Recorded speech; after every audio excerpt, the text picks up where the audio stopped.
नमस्कार, सिंधुदुर्ग लाईव्हच्या या विशेष कार्यक्रमात आपलं सगळ्यांचं खूप खूप स्वागत। आज जागतिक जैवविविधता दिन। कोकण खरं तर जैवविविधतेने नटलेलं एकंदरीत कोकण आणि पृथ्वीवरची जैवविविधता खरंच थक्क करणारी आहे। मात्र याचं संरक्षण संवर्धन करणं आजच्या घडीला अत्यंत आवश्यक बनलंय आणि जागतिक जैवविविधता दिनाच्या निमित्तानं आज आपण यावरच याची माहिती घेणार आहोत। त्या निमित्तानं आपल्या सोबत आहेत प्राध्यापक डॉक्टर गणेश मरगत सर। सर, खूप खूप स्वागत आपलं। नमस्कार सर, आज जागतिक जैवविविधता दिन आणि या निमित्तानं आज आपण माहिती घेणार आहोत या संपूर्ण जैवविविधतेची। आपण कोकणात येऊया तर इथली खरं तर जैवविविधते प्रत्येक ठिकाणी वेगवेगळ्या स्वरूपात आढळते, पण कोकणातली जैवविविधता नेमकी काय आहे त्याची माहिती थोडी द्या आम्हाला। आज 22 मे आहे आणि आज जागतिक जैवविविधता दिन आहे आणि आजच्या या दिनाचं जे थीम त्यांनी दिलेली आहे ती म्हणजे अवर सोल्युशन्स इन नेचर, म्हणजे आपलं जे समाधान जे आहे ते निसर्गामध्ये आहे अशी या वर्षीची थीम आहे। आता या जागतिक जैवविविधता दिनानिमित्त मी सांगू इच्छितो की जैवविविधता म्हणजे काय। तर जैवविविधता म्हणजे जीवांची विविधता, म्हणजे आपल्या या पृथ्वीवरती विविध प्रकारचे जीव आहेत, अनेक प्रकारच्या वनस्पती आहेत, अनेक प्रकारचे प्राणी आहेत। अगदी एकपेशीय जीवांपासून ते बहुपेशीय जीव जे आहेत त्याच्यामध्ये विविधता आहे आणि ही जी विविधता आहे हे निसर्गाचं वैशिष्ट्य आहे। आज ही पृथ्वी जी आहे ती 4.8 मिलियन इयर्स अगो निर्माण झालेली आहे। त्या पृथ्वीवरती अनेक जीव निर्माण झालेले आहेत आणि हे जे जीव आहेत ते त्या ठिकाणची जी भौगोलिक परिस्थिती आहे आणि तिथलं जे पर्जन्यमान आहे किंवा तिथले जे अजैविक घटक आहेत त्याच्यावरून ही सगळी जैवविविधता निर्माण झालेली आहे। पृथ्वीचे त्या ठिकाणी 7 खंड आहेत। या 7 खंडामध्ये आपल्याला माहिती आहे की आफ्रिका आहे, युरोप आहे, नॉर्थ अमेरिका आहे, साऊथ अमेरिका आहे, ऑस्ट्रेलिया आहे, एशिया खंड आहे आणि अंटार्क्टिका खंड आहे। या प्रत्येक खंडामधली जी भौतिक म्हणजे भौगोलिक परिस्थिती आहे ती वेगवेगळी आहे आणि त्याच्यामुळे तिकडची जी जैवविविधता आहे ती वैशिष्ट्यपूर्ण आहे। आणि महत्वाची गोष्ट म्हणजे तिकडे एंडेमिझम आहे, म्हणजे प्रदेशानिष्ठ त्या ठिकाणी प्रजाती आहेत। उदाहरण द्यायचं झालं तर जगाचा विचार केला तर ऑस्ट्रेलियाचा विचार जर आपण केला तर कांगारू नावाचा जो प्राणी आहे तो फक्त ऑस्ट्रेलियामध्ये आहे। त्याचबरोबर शहामृग आहे किंवा 2 शिंगाचा जो गेंडा आहे किंवा झेब्रा आहे, शहामृग आहे, तर हे सगळे जे प्राणी आहेत ते आफ्रिकेमध्येच आहेत, ते जगातल्या इतर प्रदेशामध्ये नाही आहेत। भारताचा आपण जर विचार केला तर एशियाटिक लायन आहे, त्याचबरोबर बेंगॉल रॉयल टायगर आहे, तर हे आपल्या देशामध्ये आहेत। जो सुंदरबन मध्ये आहे बांगलादेशामध्ये रॉयल बेंगॉल टायगर आहे। एशियाटिक लायन फक्त आपल्या गिर सँक्च्युरी मध्ये गुजरातमध्ये आहे। तर हे आपलं इथलं भारताचं वैशिष्ट्य आहे। आणि नॉर्मन मेयर नावाचा एक वैज्ञानिक होता, त्याने 1989 साली नेचर नावाचे एका मॅगझिन मध्ये, आंतरराष्ट्रीय मॅगझिन मध्ये त्या ठिकाणी ह्या जगामध्ये जी जैवविविधता आहे त्याचं संवर्धन व्हायला हवं यासाठी त्याने काही हॉटस्पॉट म्हणजे संवेदनशील क्षेत्र अशी एक संकल्पना मांडली आणि ती जगाने उचलून घेतली आणि ह्या सगळ्या जगातली जी जैवविविधता आहे तर त्याचं संवर्धन होण्यासाठी त्यांनी असा प्रस्ताव मांडला होता की जागतिक हॉटस्पॉट्स त्यांनी डिक्लेअर करावे असं त्यांनी सांगितलं आणि त्यानुसार जगामध्ये 36 बायोडायव्हर्सिटी हॉटस्पॉट किंवा अतिसंवेदनशील क्षेत्र म्हणून जाहीर केलेले आहेत। आपलं वैशिष्ट्य म्हणजे भारताचं त्यापैकी 2 जे अतिसंवेदनशील क्षेत्र आहेत ते आपल्या भारतामध्ये आहेत आणि महत्वाचं म्हणजे ईस्टर्न हिमालया किंवा पूर्व हिमालया हे एक संवेदनशील क्षेत्र भारतामध्ये आहे आणि दुसरं म्हणजे वेस्टर्न घाट किंवा पश्चिम घाट आपण ज्याला म्हणतो, तो पश्चिम घाट आपल्या भारतामधला हे दुसरं संवेदनशील क्षेत्र म्हणून जाहीर केलेलं आहे। आता त्याचा संबंध येतो सिंधुदुर्ग जिल्ह्याशी, कारण आपला सिंधुदुर्ग जिल्हा जो आहे त्या जिल्ह्यामध्ये हा जो वेस्टर्न घाट आहे, पश्चिम घाट आहे, तो पूर्व बाजूला आहे। पूर्व बाजूची जे सह्यकडे आहेत किंवा सह्याद्रीच्या ज्या रांगा आहेत त्या रांगांमध्ये तो संपूर्ण वेस्टर्न घाटचा भाग आहे। वेस्टर्न घाट जो आहे तो गुजरात पासून सुरू होतो, गुजरात, महाराष्ट्र, कर्नाटक, गोवा, केरळ आणि तमिळनाडू एवढ्यापर्यंत तो पसरलेला आहे। जवळजवळ 1600 किलोमीटर आणि 1,40,000 स्क्वेअर किलोमीटर एवढा एरिया त्या ठिकाणी व्यापलेला हा वेस्टर्न घाट आहे। त्याचे 2 भाग परत होतात, नॉर्थ वेस्टर्न घाट, नॉर्दर्न वेस्टर्न घाट आणि सदर्न वेस्टर्न घाट असे 2 भाग त्याच्यामध्ये होतात। तर सिंधुदुर्गाचं वैशिष्ट्य काय आहे तर सिंधुदुर्गामध्ये 121 किलोमीटरचा समुद्र किनारा आहे। आमच्या पश्चिमेला अरबी समुद्र आहे आणि पूर्वेला पश्चिम घाट आहे, म्हणजे सह्याद्रीचे कडे आहेत. आणि त्याच्यामध्ये जवळजवळ 50 ते 60 किलोमीटरचा एक चिंचोळा भाग जो आहे तो म्हणजे आपलं कोकण किंवा आपला हो, सिंधुदुर्ग जिल्हा. सिंधुदुर्ग जिल्हा 1981 साली निर्माण झाला. सिंधुदुर्ग जिल्ह्याचं जे क्षेत्रफळ आहे ते 5702 स्क्वेअर किलोमीटर आहे. या जिल्ह्याचं वैशिष्ट्य म्हणजे इथे जैवविविधता विपुल आहे. हो. इथे जंगल संपत्ती फार चांगली आहे, हिरवळ आहे, हो. हिरवेगार सगळे डोंगर आहेत. आणि याचं वैशिष्ट्य असं आहे की 555 स्क्वेअर किलोमीटर एरिया जो आहे तो वन विभागाच्या एकूण जंगल त्याच्यामध्ये व्यापलेला आहे. त्याच्यामध्ये 419 स्क्वेअर किलोमीटर हा जो एरिया आहे तो वन विभागाकडे आहे. आणि उरलेला जो जे जंगल आहे ते खाजगी जंगल आहे. ह्या जंगलांचं वैशिष्ट्य म्हणजे हे जे जंगल आहे ते मॉइस्ट डेसिड्युअस फॉरेस्ट किंवा त्याला आपण आर्द्र पानझडीचं जंगल असं म्हणतो. ते पानझडीचं जंगल आहे, पानांची झडती होते ग्रीष्म ऋतूमध्ये.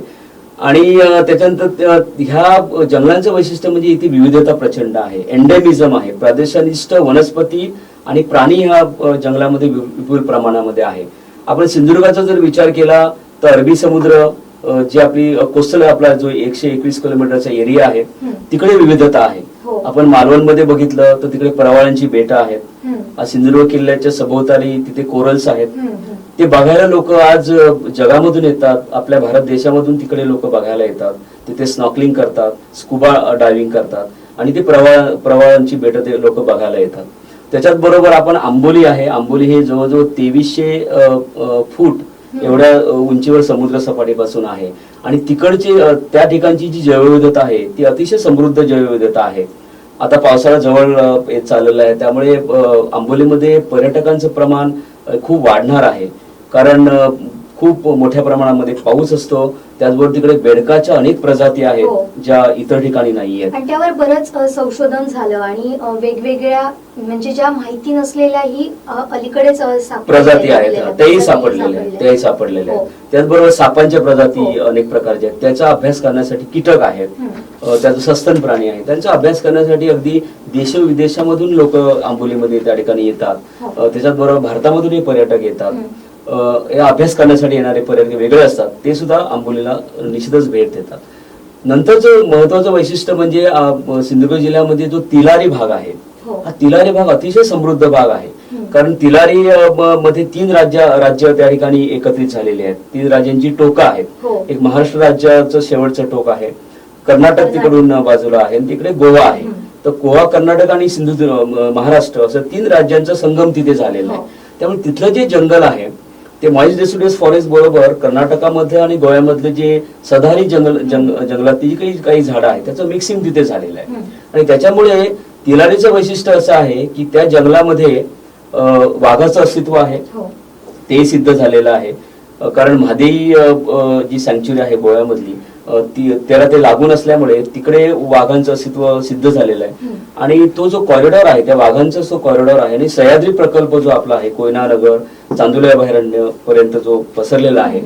तर ह्या तिलारी भागामध्ये जंगलामध्ये म्हादेई जंगलामध्ये वाघांचं अस्तित्व हे सिद्ध झालेलं आहे.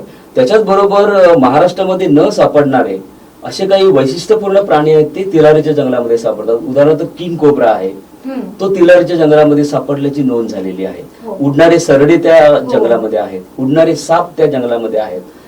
त्याच्याच बरोबर हत्ती आपल्याला माहिती असेल की महाराष्ट्रामध्ये पहिल्यांदा हत्ती जो कुठल्या भागात आले, दोडामार्गमध्ये आले, तिलारीच्या जंगलामध्ये आले, ते कर्नाटकामधून आलेले आहेत. त्यामुळे त्या भागामध्ये हत्ती आहे, त्या भागामध्ये वाघ आहेत, बिबटे तर आहेतच. त्याच्याच बरोबर त्या ठिकाणी उडणारे सरडे, उडणारे साप, किंग कोब्रा त्या जंगलामध्ये आहे. स्लेंडर लोरिस किंवा लाजवंती आपण ज्याला म्हणतो, त्याला आमच्या भागामध्ये वनमानव म्हणतात, त्याचे अस्तित्व तिलारीच्या जंगलामध्ये असल्याचं सिद्ध झालेलं आहे. पण सर आता आपण बघितलं तर आंबोलीला जेवढं दृष्टिक्षेपात आलंय आंबोली जैवविविधतेसाठी तेवढं कुठेतरी दोडामार्ग मागे पडलंय असं वाटत नाही का तुम्हाला? कसं होतंय की आंबोलीचं वैशिष्ट्य म्हणजे तिकडे जो धबधबा आहे त्यामुळे ते धबधब्यासाठी येणारे पर्यटक येतात, पर्यटकांचं आकर्षण. त्याचबरोबर इथं संशोधनही भरपूर झालंय आतापर्यंत. तिलारी कुठेतरी मागे पडलंय म्हणजे तिथे दुर्लक्षित असल्यासारखं एक चित्र आहे. हो निश्चितच तसं आहे. परंतु काही लोक तिथे आज काम करतायत. आज तिलारी भागामध्ये गिरीश पंजाबी या सस्तन प्राण्यांवरती काम करतोय. त्याचबरोबर प्रवीण देसाई आहेत, ते तिथे काम करतायत. त्याच्याचबरोबर प्रसाद गावडे म्हणून आहेत, कोकण रान माणूस नावाची त्याची एक संस्था आहे, त्याच्या माध्यमातून तो तिथे काम करतोय. तर असे अनेक लोक आज तिथे काम करत आहेत. आणि निश्चितच भविष्यामध्ये तिकडची जी जैवविविधता आहे ती सुद्धा निश्चितच एक्सप्लोर केली जाईल, लोकांपर्यंत निश्चितच पोहोचेल. की परवाच रिठे जे आहेत, तर त्यांनी त्यांचं एक मी व्याख्यान ऐकलं. त्यांनी सांगितलं की सह्याद्री व्याघ्र प्रकल्पातले जे वाघ आहेत त्यांचं ब्रीडिंग जे आहे ते तिलारीच्या जंगलांमध्ये होतं असं त्यांनी त्या ठिकाणी सांगितलं. तर एवढं ते तिलारीचं जंगल समृद्ध आहे. मी गेल्याच वर्षी तिकडच्या त्या पारगड म्हणून जो गड आहे त्याच्यावरती गेलेलो होतो. त्या पारगडावरती उभं राहिल्यानंतर जे समोरचं जे जंगल दिसतं, समृद्ध जंगल दिसतं, निश्चितच डोळ्याचं पारणं फेडणारं असं आहे. उत्कृष्ट जंगल त्या भागामध्ये आहे. ते निश्चितच संवर्धित होणं त्या ठिकाणी गरजेचं आहे. तिथे असलेली आपण म्हटल्याप्रमाणे जैवविविधतेचा अभ्यास होणं निश्चितच गरजेचं आहे आणि काही प्रमाणामध्ये तो होतोय. आपण भविष्यात आणखी मोठ्या प्रमाणात होणं निश्चितच गरजेचं आहे. आपण जर इकडे मालवण भाग जर बघितला, वेंगुर्ला आहे, मालवण आहे, रेडी आहे, शिरोडा आहे, त्या भागामध्ये सुद्धा समृद्ध पक्षी वैभव आहे. तिकडची जे वेटलँड्स आहेत त्याच्यामध्ये पक्षी वैभव आहे. त्या भागामध्ये मँग्रोव्ज आहेत, तर आपण खारफुटीची जंगलं म्हणतो, ती जंगलं त्या भागामध्ये आहेत. त्याच्यामधली जी जैवविविधता आहे त्याचा अभ्यास होणं निश्चितच गरजेचं आहे. मृदुकाय प्राणी आहेत, मोलस्कन्स आपण ज्याला म्हणतो, त्यांचा अभ्यास तिकडे होणं गरजेचं काही प्रमाणात होतोय.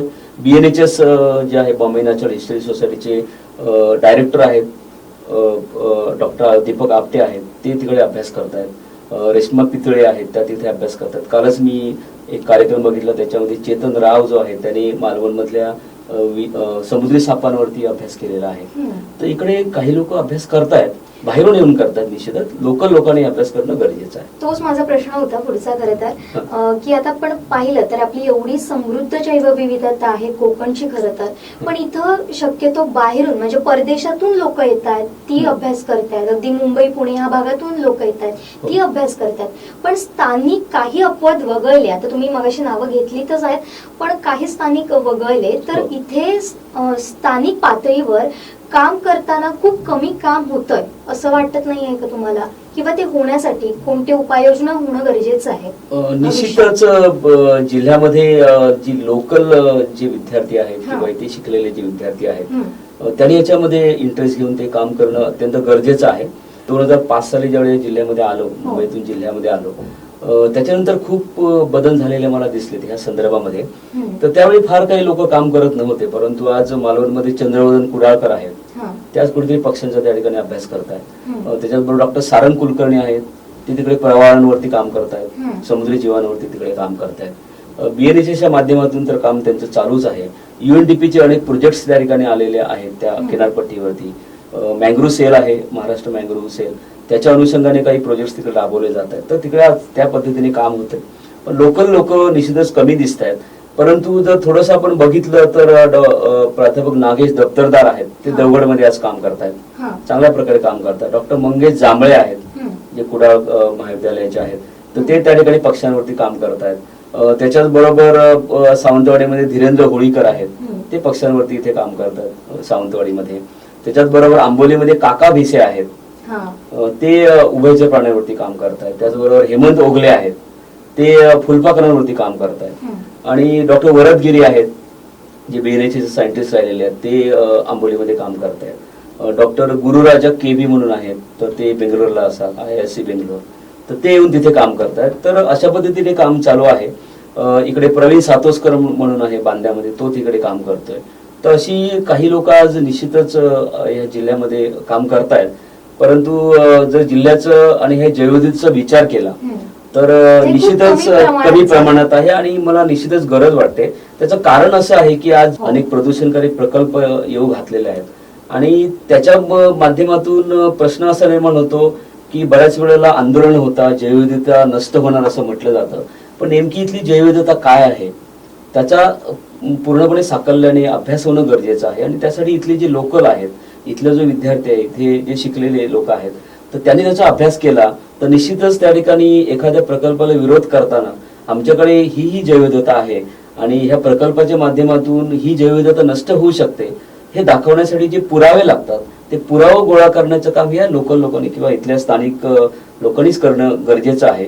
तरच हे कुठेतरी आपण म्हणू शकतो की प्रदूषणकारी प्रकल्पामुळे आमची ही जैवविविधता आहे आणि ही जैवविविधता नष्ट होणार आहे आणि त्याचा अभ्यास होणं निश्चितच गरजेचं आहे. आणि त्याच्यासाठी लोकल जे आहेत हे सिंधुदुर्ग जिल्ह्यातले जे विद्यार्थी आहेत त्यांनी कुठेतरी इनिशिएटिव्ह घेणं हे निश्चितच गरजेचं आहे. कोकणात खरं तर टॅलेंटची अजिबात कमी नाहीये, पण ह्या टॅलेंटला कुठेतरी प्रोत्साहन मिळणं गरजेचं आहे. मग ते प्रशासन पातळीवर असू दे किंवा प्रत्येक शाळा महाविद्यालयांमधून असू दे. मग त्यासाठी कोणत्या उपाययोजना करणं गरजेचं असू शकतं? निश्चितच निश्चितच अवेअरनेसची गरजच आहे. एक जाणीव जागृती निर्माण करणं गरजेचं आहे. आणि त्याच्यासाठी महत्वाची गोष्ट अशी आहे की या जैवविविधतेचा अभ्यास करण्यासाठी काही प्रोजेक्ट्स असतात. ते प्रोजेक्ट्स त्या ठिकाणी जर अवेलेबल असले तर विद्यार्थी काम करू शकतात. कारण हे काम करण्यासाठी प्रवास असतो, तिथे जाणं असतं, सातत्याने फिरणं असतं.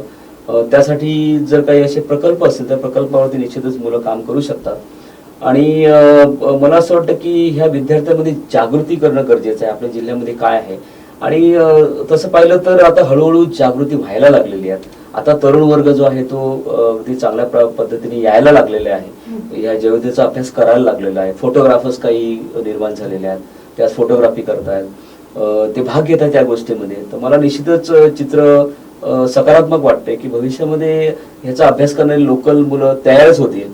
आणि त्याच्यासाठी एक जागृती करणं, त्या ठिकाणी काही अवेअरनेस कॅम्पेन्स राबवणं, काही कार्यक्रम त्या ठिकाणी घेणं हे गरजेचं आहे. आणि भविष्यामध्ये मला वाटतं ते होईल आणि आपल्या जिल्ह्यातली मुलं निश्चितच तयार होतील. आज अनेक लोक दिसत आहेत की आज हेमंत ओगले आहे, काका भिसे आहे, प्रसाद गावडे आहेत, मिलिंद पाटील कुडाळचे आहेत. तर ही लोक आज चांगल्या प्रकारे काम करतायत. तर भविष्यामध्ये हे वाढेल असं मला वाटतं. निश्चितच चित्र सकारात्मक राहील. आपल्याला 121 किलोमीटरची समुद्र किनारपट्टी लाभली आहे, मगाशी तुम्ही उल्लेख केलाय आणि त्यात तुम्ही मालवण वेंगुर्ला याचा पण उल्लेख केलात. मग इथे सध्याची परिस्थिती काय आहे, म्हणजे इथल्या जीवांचा, समुद्री जीवांचा अभ्यास कशा पद्धतीने केला जातोय, नक्की परिस्थिती काय आहे जिल्ह्यातली?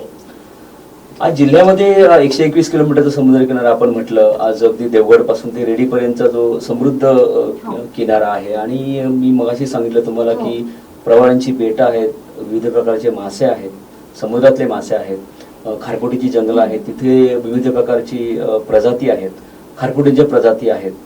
तर ह्या सगळ्याचा कुठेतरी अभ्यास योग्य रीतीने त्याचं लिस्टिंग करणं, त्याची लिस्ट तयार करणं, ऑथेंटिक लिस्ट तयार करणं, तर ह्याची निश्चितच गरज आहे.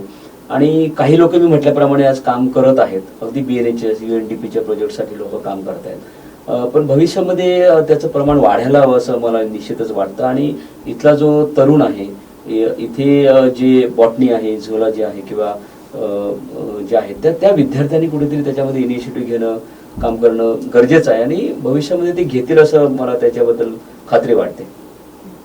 सर, अलीकडेच वाढलेलं औद्योगिकरण असेल किंवा वाढतं प्रदूषण, वाहनांची वर्दळ, ह्यामुळे असं झालंय की प्राण्यांचा अधिवासच आज नष्ट होत चाललाय. त्यामुळे हे सगळे जे प्राणी आहेत ते मनुष्य वस्तीत घुसतात, हे आपण कायम ऐकतोच बातम्यांमधून वगैरे. आणि त्यात दोडामार्ग मध्ये गेलो तर दोडामार्गात आता हत्तींनी मांडलेला उच्छाद असू दे किंवा गवारेड्यांचे हल्ले असू दे, ते करणारे शेतीचं जे नुकसान करतायत त्यामुळे अत्यंत हानी होते, अगदी जीवित हानी होते आणि त्याच्याबरोबर आर्थिक नुकसानही सोसावं लागत आहे. मग ह्या प्राण्यांना तिथेच ठेवण्यासाठी कोणती खबरदारी घेणं आवश्यक आहे किंवा कोणत्या उपाययोजना होणं आता गरजेचं वाटतंय? हे खरं आहे की आज निश्चितच आपल्या जिल्ह्यामध्ये हे मॅन ॲनिमल कॉन्फ्लिक्ट आपण ज्याला म्हणतो, म्हणजे मनुष्य आणि प्राण्यांमधला संघर्ष निर्माण झालेला आहे. तो संघर्ष का निर्माण झाला ह्याच्या मुळाशी आपण जाणं गरजेचं आहे. आज असं झालेलं आहे की जो प्राण्यांचा अधिवास होता, ही जी समृद्ध जंगलं होती, त्या जंगलामध्ये फार मोठ्या प्रमाणात तोड झालेली आहे. त्याच्यामध्ये बरेचसे केरळमधून काही लोक आलेले आहेत, त्यांनी इथली जंगलं घेतलेली आहेत, जंगलांची तोड मोठ्या प्रमाणात केलेली आहे. दोडामार्ग तालुक्यामध्ये आपण जर बघायला गेलो तर तिकडे अननसाच्या बागा तयार केलेल्या आहेत, केळींची लागवड केलेली आहे, रबराची लागवड केलेली आहे. त्याच्यासाठी असं अनेक जंगलं जी आहेत ती त्या ठिकाणी नष्ट केलेली आहेत. त्यामुळे हे जे गवे आहेत, ही सांबरं आहेत, त्याचबरोबर शेकरू सारखे जे प्राणी आहेत आणि माकडं खास करून, हे जे प्राणी आहेत ते माणसाच्या मनुष्य वस्तीमध्ये यायला लागलेले आहेत. आणि माणसाने तयार केलेली जी पिकं आहेत त्याचं फार मोठ्या प्रमाणात नुकसान करतात, ही वस्तुस्थिती आहे. हो. पण त्याचं कारण असं आहे की आपणच त्या प्राण्यांचा अधिवास नष्ट केलेला आहे आणि त्यांना जंगलामध्ये ते खाद्य उपलब्ध नाहीये हो. आणि त्याच्यामुळे ते आज मानवी व्यवस्थेमध्ये यायला लागलेले आहेत. तर आणि दुसरं असं झालेलं आहे की जंगलामध्ये खायला त्यांना अन्न पुरेसं नाहीये आणि ज्यावेळी ते मानवी वस्तीमध्ये पिकांकडे येतात तर त्यावेळी त्यांना ते सहजपणे उपलब्ध होतं. आणि दुसरी गोष्ट म्हणजे त्यांना एक सवय झालेली आहे. त्यांना आता तयार झालेलं जे पीक खाण्याची सवय झालेली आहे, त्याची गोडी वाढलेली आहे, त्याची त्यांना चव आवडलेली आहे आणि त्याच्यामुळे ते कमी कष्ट करून त्यांना सहजपणे उपलब्ध आहे. आणि त्यामुळे हे जे सगळे प्राणी आहेत, माकडं असतील, सांबरं असतील किंवा त्या ठिकाणी गवे असतील, हे मोठ्या प्रमाणामध्ये त्या ठिकाणी वस्तीमध्ये यायला लागलेले आहेत. आणि मला असं वाटतं की जर आपण जंगलतोड थांबवली, ही जंगल जर संवर्धित केलं तर त्यांचं अन्न त्यांना त्या जंगलामध्ये मिळायला लागेल आणि ते प्राणी खाली वस्तीमध्ये येणार नाहीत. वन विभागाच्या वतीने नुकसान भरपाई ते देतात आणि त्याच्यामध्ये पूर्वी फार तुटपुंजी त्या ठिकाणी ही नुकसान भरपाई मिळत होती. तर 2 वर्षापूर्वी एक समिती नेमली होती, समितीचा मी सदस्य होतो आणि त्या समितीच्या माध्यमातून हे जे जंगल प्राणी जे आहेत, माकडं आहेत किंवा सांबरं आहेत किंवा गवे आहेत, त्यांनी जे नुकसान करतात तर त्या शेतीचं नुकसान करतात, तर शेतकऱ्यांना त्याची नुकसान भरपाई देण्याचं प्रयोजन त्या ठिकाणी आहे वन विभागाकडे आणि वन विभाग त्या पद्धतीने ते नुकसान भरपाई देतं. ती फार तुटपुंजी होती पूर्वीच्या वेळेला. तर आम्ही आमच्या समितीच्या माध्यमातून आम्ही त्या ठिकाणी संदीप देसाई आहेत दोडामागचे, विकी तोरसकर आहेत, मी त्या समितीमध्ये होतो, त्याच्यानंतर CCF होते कोल्हापूर विभागाचे, हे सगळेजण त्या समितीचे सदस्य होतो आणि आम्ही असं सजेस्ट केलेलं आहे की हे जंगली जे प्राणी आहेत त्यांनी जे नुकसान करतात तर त्याची जी भरपाई ती जरा मोठ्या प्रमाणामध्ये द्यावी, जास्त द्यावी असे मी सजेस्ट केलं आणि वन विभागाने म्हणजे शासनाकडे तो प्रस्ताव आहे आणि तो शासन निश्चितच मान्य करेल. त्यामुळे नुकसान भरपाई आपल्या ह्या शेतकरी लोकांना निश्चितच मिळेल. त्यासाठी नुकसान झाल्यानंतर लोकांनी वन विभागाकडे तशा पद्धतीची माहिती देणं गरजेचं आहे. त्याचा सर्वे केला जातो आणि त्यांना नुकसान भरपाई मिळते.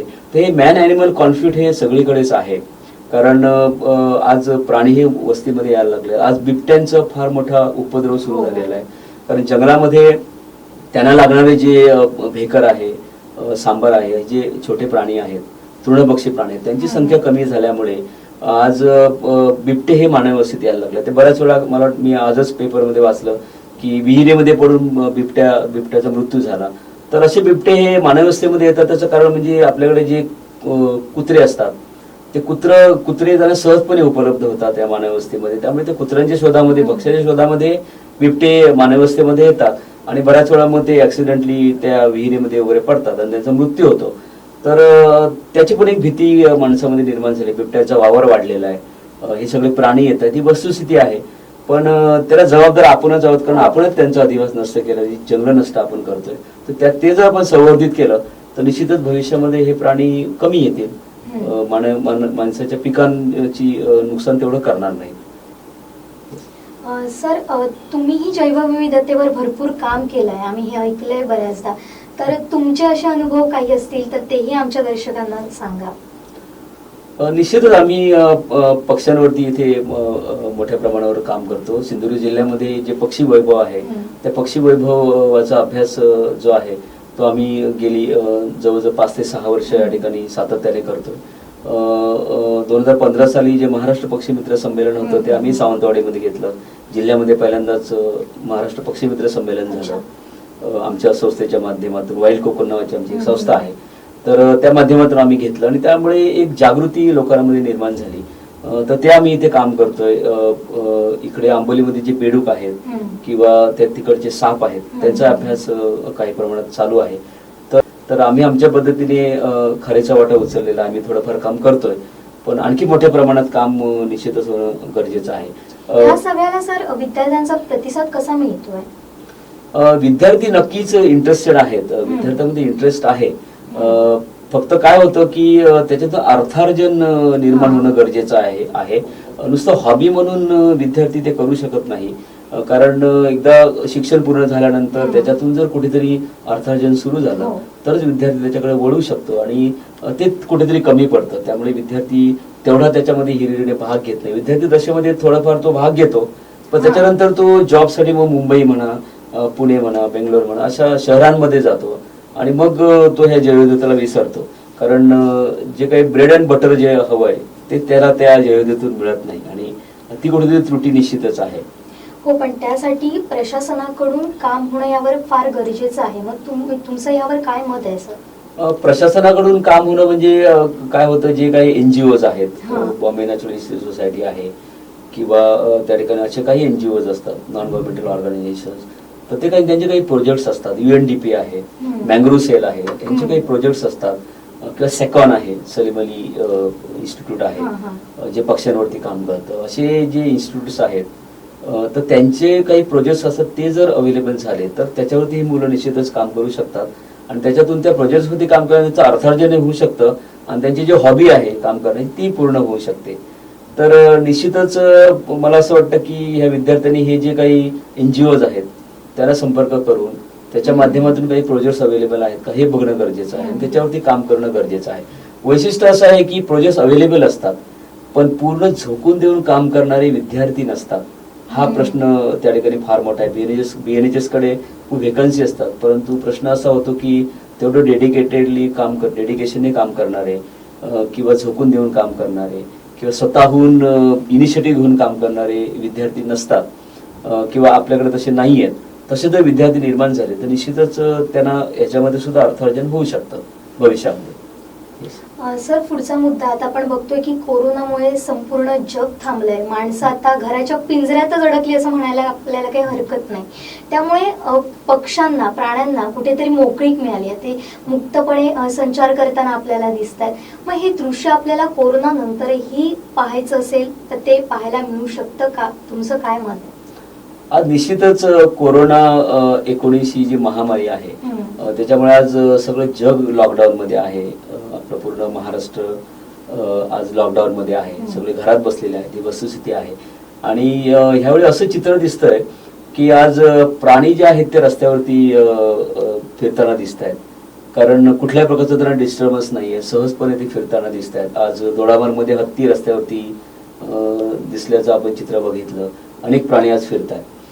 त्याचं कारण म्हणजे माणसाचा जो काही डिस्टर्बन्स होता तो तिथे कमी झालेला आहे. कारण माणूस आज वाहतूक करत नाहीये, रस्ते रिकामी आहेत, जंगलांमध्ये माणसं जात नाहीयेत तेवढ्या प्रमाणामध्ये आणि त्यामुळे त्या प्राण्यांना मोकळीक मिळालेली आहे. हे निश्चितच चांगलं आहे. परंतु भविष्यामध्ये कोरोनावरती उपाय सापडेल, त्याच्यावरती लस येईल आणि ती यायला हवी, लवकरच यायला हवी. कारण आज लाखो लोकांचे जीव गेलेले आहेत, अनेक लोक इन्फेक्टेड आहेत.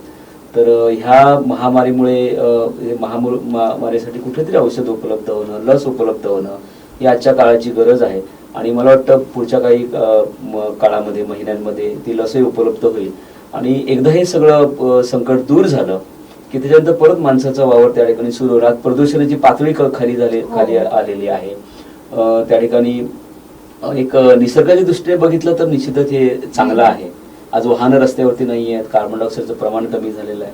ग्लोबल वॉर्मिंग सारखं संकट जे आहे त्याला कुठेतरी खीळ बसलेली आहे. ते कुठेतरी संकट दूर होऊ शकतं अशी परिस्थिती निर्माण, असं जर राहिलं तर परिस्थिती निर्माण होऊ शकते. परंतु प्रश्न असा सुद्धा आहे की आज देश आर्थिक संकटात आहे. कोरोनामुळे आर्थिक संकटात सापडलेला आहे, उद्योगधंदे बंद आहेत.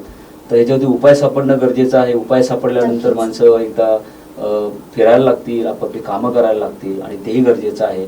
पण मला असं वाटतं की त्यावेळी कुठेतरी परत ते प्राणी जे आज रस्त्यावरती आले ते परत जंगलात जातील, कारण त्यांना जो डिस्टर्बन्स आहे तो परत वाढेल. तर मला असं वाटतं की आपण को एक्झिस्टन्स आपण ज्याला म्हणतो, म्हणजे प्राणी आणखी माणूस यांनी एकत्रित आता जगायला शिकलं पाहिजे. त्या ठिकाणी प्राण्यांनाही कुठे जास्त डिस्टर्बन्स होता का म्हणे असं आपण त्या ठिकाणी पोचिंग म्हणजे त्यांची जी शिकार थांबवली पाहिजे. त्यांचा जो डिस्टर्बन्स आहे तो आपण जर कमी केला आणि त्यांच्या समवेत राहण्याचं आपण जर ठरवलं, कारण ह्या जंगलांवरती हक्क प्राण्यांचा आहे, कारण त्यांचा तो अधिवास आहे आणि जंगलावरती आक्रमण आपण करतोय. त्यामुळे त्यांचा जो हक्क आहे तो आपण प्रथम मान्य करायला पाहिजे आणि त्याच्या हक्कावरती आपण गदा आणलेली आहे. आणि त्याच्यामुळे हे को एक्झिस्टन्स किंवा सहजीवन जे आहे, प्राण्यांच्या समवेत जगण्याची आपण सवय त्या ठिकाणी जर केली, कारण हे प्राणी अन्नासाठी येणार मानव व्यवस्थेमध्ये, कारण आपण त्यांच्या अधिवासात अतिक्रमण केलेलं असल्यामुळे. आणि त्याच्यामुळे मला असं वाटतं की हे सहजीवन जे आहे ते एकदा आपण जर ऍक्सेप्ट केलं, को एक्झिस्टन्स जर आपण त्या ठिकाणी ऍक्सेप्ट केलं तर निश्चितच हे चांगलं होईल आणि प्राणी पण स्वच्छंदीपणे त्या ठिकाणी जगायला लागतील. आता आपण पाहिलं तर कोकणाला समृद्ध अशी जैवविविधता मिळाली आहे, पण या जैवविविधतेचं संवर्धन करणं फार गरजेचं आहे आणि त्याचबरोबर स्थानिक पातळीवर इथं काम होणं अत्यंत गरजेचं आहे. त्यासाठी प्रशासनानं प्रत्येक विद्यालय महाविद्यालयांनी ह्यात हिरिरीनं भाग घेणं अत्यंत गरजेचं आहे. तरच आपली कोकणातली जैवविविधता कुठेतरी बाहेर येईल, अख्ख्या जगापर्यंत पोहोचेल आणि त्याच्याचमुळे कुठेतरी जे बेरोजगारी आता वाढली आहे त्याला कुठेतरी खीळ बसेल. कारण इथेच राहून जर विद्यार्थ्यांना रोजगार मिळाला, ह्या माध्यमातून जर रोजगार मिळाला तर ती अतिशय चांगली गोष्ट अशी आहे. आणि आज जागतिक दिनानिमित्त, जागतिक जैवविविधता दिनानिमित्त हा प्रत्येकानं संकल्प करणं गरजेचं आहे. सर धन्यवाद, आज आपण इथे आलात, आमच्याशी मनमोकळ्या पद्धतीनं गप्पा मारल्यात, आम्हाला बहुमोलाचं मार्गदर्शन केलं, त्याबद्दल खरंच आपले आभार. धन्यवाद. मी आपले आभार मानतो. आज लाईव्ह सिंधुदुर्गने मला इथे बोलवलं आणि बोलण्याची संधी दिली. लाईव्ह सिंधुदुर्गाचे सुद्धा आभार या ठिकाणी मानतो. धन्यवाद. धन्यवाद सर.